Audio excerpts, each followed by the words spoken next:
23 KG ওজন কমালেন নেহা, ফিরছেন সিনেমায়। অভিনয় ছেড়েছেন অনেক আগেই।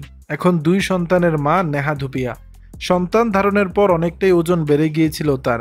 বিশেষ করে দ্বিতীয় সন্তানের জন্মের পরে তার ওজন বৃদ্ধির প্রবণতা হাতের বাইরে চলে গিয়েছিল। কিন্তু গত 1 বছরে 23 কেজি ওজন কমিয়েছেন অভিনেত্রী। তার জন্য অবশ্য বহু কাঠখড় পোড়াতে হয়েছে তাকে। ওজন কমতেই ফের বিভিন্ন কাজের প্রস্তাব পাচ্ছেন বলে জানান নেহা। নেহা জানান, প্রথম সন্তান মেহের হওয়ার পরে ওজন বেড়েছিল, কিন্তু সেই সময় লকডাউন চলায় নিজের ডায়েটে মন দিতে পেরেছিলেন। অভিনেত্রী বলেন, মেহের হওয়ার পর লকডাউন শুরু হয়, বাড়িতেই ছিলাম, তাই ডায়েটে মন দিতে পেরেছিলাম, ফলে ওজন কমাতে পেরেছিলাম, কিন্তু তারপরে আবার অন্তঃসত্ত্বা হয়ে পড়ি। নেহা আরও বলেন, এই 4 বছর অদ্ভুতভাবে কেটেছে। একবার ওজন কমালাম, ফের কিছুদিন পর আবার ওজন বাড়লো। তবে অন্তঃসত্ত্বা অবস্থায় ভাবতাম না যে আমাকে দেখতে কেমন লাগবে। এসব নিয়ে আমার কোনো চিন্তা হতো না।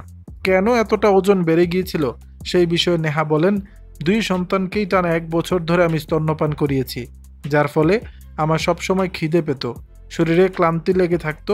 গত 1 বছর ধরে আমি ঠিক করে ডায়েট মেনে চলা শুরু করি ও শরীর চর্চা করি। মোট 23 কেজি ওজন কমেছে আমার। তবে এখনও যতটা ওজন ঝরাতে চাই তা হয়নি। ওজন কমানোর পরের অভিজ্ঞতা নিয়ে নেহা বলেন, এখন অনেকটাই ভালো লাগে। বিশেষ করে আমাদের পেশায় বাহ্যিক সৌন্দর্য গুরুত্বপূর্ণ। যদিও আমি নিজের চেহারা নিয়ে আত্মবিশ্বাসী থেকেছি বরাবরই। ওজন কমার পরে কাজের প্রস্তাবও পাচ্ছি। ডায়েট থেকে মিষ্টি, তেলে ভাজা খাবার বাদ দিয়েছেন নেহা। ডায়েটের পাশাপাশি শরীর চর্চাও করছেন তিনি। দর্শক, বিষয়টি নিয়ে আপনাদের মতামত জানাবেন নিচের কমেন্ট বক্সে।